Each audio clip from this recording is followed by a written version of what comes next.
السلام علیکم۔ آج ہم لوگ پڑھیں گے اعمال رمضان میں سے۔ آج ہم پڑھیں گے اعتکاف کی فضیلت۔ کل ہم نے اس کا پہلا حصہ پڑھ لیا تھا، آج کا ہمارا اس کا دوسرا حصہ ہے۔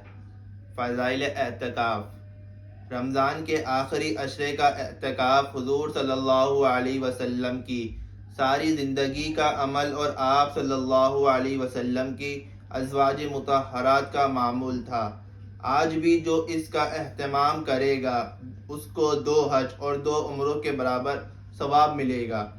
حضرت ابن عباس رضی اللہ عنہم حضور اکرم صلی اللہ علیہ وسلم کا ارشاد نقل فرماتے ہیں کہ معتکف گناہوں سے محفوظ رہتا ہے اور اس کے لیے نیکیاں اتنی ہی لکھی جاتی ہیں جتنی کہ کرنے والے کے لیے۔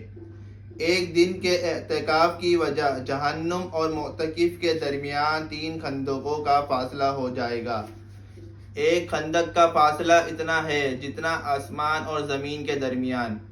حضرت ابو سعید خدری رضی اللہ عنہ روایت کرتے ہیں کہ نبی کریم صلی اللہ علیہ وسلم نے رمضان المبارک کے پہلے عشرے میں اعتکاف فرمایا، پھر دوسرے عشرے میں بھی، پھر عربی خیمے سے جس میں آپ اعتکاف فرما رہے تھے باہر سر نکال کر ارشاد فرمایا، میں نے پہلے عشرے کا اعتکاف شب قدر کی تلاش کی وجہ کیا تھا، پھر اسی وجہ سے دوسرے عشرے میں کیا، پھر مجھے بتانے والے فرشتے نے بتایا کہ وہ رات اخیر عشرے میں ہے، لہذا جو لوگ میرے ساتھ اعتکاف کر رہے ہیں وہ اخیر عشرے کا بھی اعتکاف کریں۔ اس حدیث سے معلوم ہوا کہ اعتکاف کی بڑی غرض شب قدر کی تلاش ہے، اور حقیقت میں اعتکاف اس کے لیے بہت ہی مناسب ہے۔ اعتکاف کی حالت میں اگر آدمی سوتا ہوا بھی ہو تو تب بھی عبادت میں شمار ہوتا ہے۔ نیز اعتکاف میں چونکہ آنا جانا ادھر ادھر کے کام بھی کچھ نہیں ہوتے، اس لیے عبادت اور کریم آقا کی یاد کے علاوہ اور کوئی مشغلہ بھی نہ رہے گا۔ شب قدر کے قدردان کے لیے اس سب کو پانے کی اعتکاف سے بہتر کوئی صورت نہیں۔ معتکف کے لیے دستور عمل۔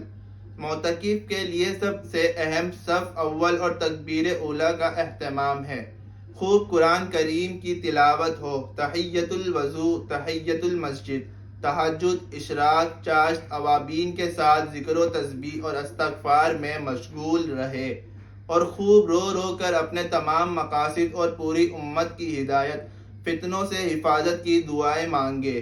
کیونکہ معتکف ایک جگہ بیٹھا ہوا ہے اور کاروباری مصروفیات سے بھی فارغ ہے، تو دستور عمل کے ساتھ مزید اعمال کی زیادتی کرے تاکہ اللہ تعالیٰ کا قرب زیادہ سے زیادہ حاصل ہو۔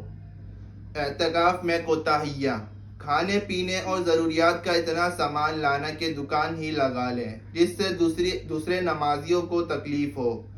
مسجد کے آداب اور اس کی صفائی کا خیال نہ رکھنا۔ اعمال میں مشغول ہونے کے بجائے موبائل، اخبار وغیرہ میں لگے رہنا اور باتوں کی محفل سجانا۔ باوجود اعتکاف کے صف اول یا تکبیر اولیٰ کا چھوٹ جانا اور سحری و افطار میں معتکفین کے لیے دعوتوں کا اہتمام کرنا جس سے قیمتی اوقات ضائع ہو جائیں۔ وہ ضرورتیں جن کے لیے مسجد سے نکلنا معتکف کے لیے جائز ہے۔ طبعی ضرورتیں جیسے قضاء حاجت، غسل، صرف احتلام ہو جانے کی صورت میں غسل جنابت کے لیے معتکف مسجد سے باہر جا سکتا ہے۔ وضو، اگر مسجد میں وضو کا انتظام نہ ہو تو باہر جا سکتا ہے۔ کھانے کی ضروریات، اگر کوئی ایسا شخص موجود نہ ہو جو کھانا لا سکے تو نکلنا جائز ہے۔ شرعی ضرورتیں جیسے اذان دینے کے لیے اگر کوئی مؤذن اعتکاف کرے اور اسے اذان دینے کے لیے مسجد سے باہر جانا پڑے تو جائز ہے۔ کن صورتوں میں اعتکاف توڑنا جائز ہے؟ کوئی ایسی بیماری پیدا ہو گئی جس کا علاج مسجد سے باہر نکلے بغیر ممکن نہیں تو اعتکاف توڑنا جائز ہے۔ کسی ڈوبتے ہوئے یا جلتے ہوئے آدمی کو بچانے یا آگ بجھانے کے لیے، ماں باپ یا بیوی بچوں کی بیماری کی صورت میں، جبکہ ان کی تیمارداری کے لیے کوئی دوسرا موجود نہ ہو، جنازہ آ جائے اور نماز پڑھانے والا کوئی نہ ہو تو اس صورت میں اعتکاف توڑنا جائز ہے۔ تو یہ تھا آج کا ہمارے اعمال رمضان میں سے جو کچھ پڑھا گیا سنا گیا اللہ پاک ہمیں ایسے اس پہ عمل کرنے والا بنا دے اور اس کو زیادہ سے زیادہ دوسروں تک پہنچانے والا بنائے. اور یہ باتیں آپ بھی سنیں اور اس کو سیکھیں اور اس کو دوسروں کو بھی سکھائیں اور اس پہ خود بھی عمل کرنے والے بن جائیں. تو یہ تھا ہمارا اعتکاف کی فضیلت میں سے دوسرا حصہ. کل ہم نے اس کا پہلا حصہ پڑھ لیا تھا. تو اللہ پاک ہمیں ایسے اس پہ عمل کرنے کی توفیق عطا فرما دے, آمین. اور حضور صلی اللہ علیہ وسلم کی مبارک محنت, مبارک طریقہ اور مبارک عمل ہماری زندگیوں میں شامل ہو سکے اور اس پہ ہم عمل کرنے والے بن جائیں. تو بس آج کے لیے اتنا ہی تھا. ملتے ہیں آپ سے نیکسٹ ویڈیو میں. تب تک کے لیے اجازت دیجیے. اللہ حافظ.